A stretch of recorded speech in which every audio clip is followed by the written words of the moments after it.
15 شعبان بھی ہے، اور اس رات کو میرے نبی کی صبح کو روزہ رکھتے تھے،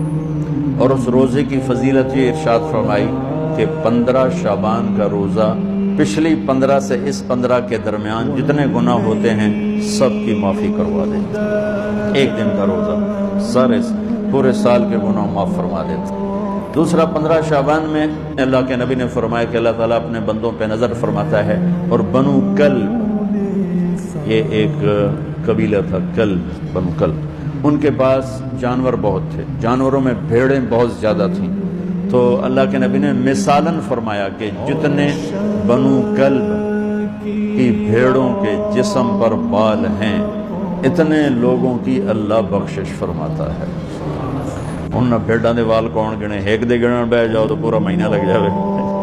تو ان کی لاکھوں بھیڑیں اور ہر بھیڑ کے جسم پر کروڑوں بال۔ تو میرے نبی نے مثال کے طور پر یہ ارشاد فرمایا، یہ ایک مثال ہے کہ اللہ بے حساب لوگوں کی معافی کا اعلان فرماتا ہے۔ آپ فرماتے تھے کہ میں روزہ رکھتا ہوں اس لیے کہ جب میری موت کا اوپر اعلان ہو رہا ہو تو میں روزے کے ساتھ، جب میرا نام زندوں سے کٹ کے اور آگے جانے والوں میں لکھ دیا جائے تو پھر میں روزے کی حالت میں ہوں۔